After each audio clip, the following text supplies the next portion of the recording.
goals, like economic development or poverty alleviation. The third audience we have in mind is the substantial, environmentally informed and aware general public, who are interested in digging beneath the superficial treatment of conservation often encountered in the media. For people who want to understand the balance that should be struck between preservation and exploitation, between the protection of beneficial species and the control of harmful species, the audiobook offers a set of principles that can be applied in most circumstances. By including a somewhat formal and fully general theory of conservation, we hope to show what is needed to make rational conservation decisions. By including applications to a range of environmental resource allocation problems, we hope to illustrate the many and varied factors that need to be taken account of in the process. While our discussion of the theory of conservation includes formal mathematical arguments, these are always paralleled by a non-mathematical development of the same arguments.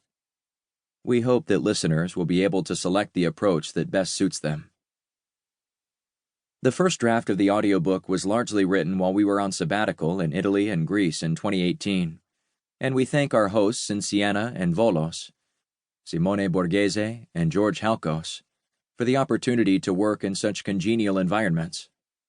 We also thank our home institution, Arizona State University, for funding and logistical support during the preparation of the audiobook.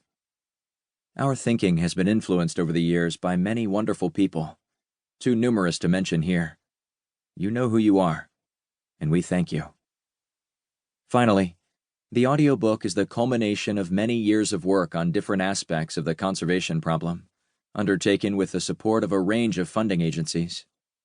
3 projects undertaken with colleagues at a number of institutions have been particularly important. Advancing Conservation in a Social Context, funded by the MacArthur Foundation. Modeling Anthropogenic Effects in the Spread of Infectious Diseases, funded by the National Institutes of Health. And Risks of Animal and Plant Infectious Diseases Through Trade, funded by the National Science Foundation's Ecology and Evolution of Infectious Diseases program. Charles Perrings and Ann Kinzig, July 2020. 1. Environmental Conservation and Environmental Change. It must always have been seen more or less distinctly by political economists that the increase of wealth is not boundless, that at the end of what they term the progressive state lies the stationary state, that all progress and wealth is but a postponement of this, and that each step in advance is an approach to it.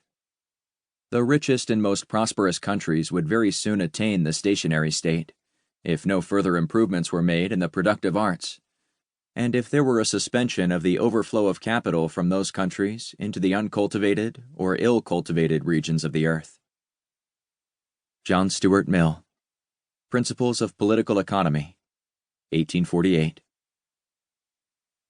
1.1 Introduction.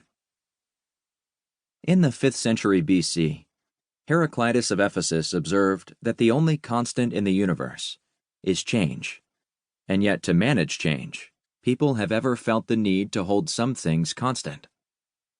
The list of things that societies have sought to preserve includes the natural environment and the resources it offers, but covers much more. A moral compass, religious faith, ties to kith and kin, personal and community health, and defensive capacity are all candidates for conservation.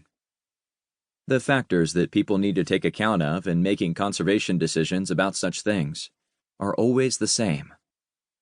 Whether the problem involves ideas, bricks and mortar, or germplasm is immaterial to how conservation decisions should be made. In all cases, the question to be asked is whether the decision maker does better by keeping an object in some state, or by allowing its state to change. This audiobook is first about the generic problem of conservation and the principles that inform rational conservation choices, whatever the object of conservation. Second, it is about the application of those principles to the management of the natural world. Many intractable environmental conflicts around the world have their origins in the fact that different people make different conservation choices. The loss of biodiversity that is the stimulus for all efforts to protect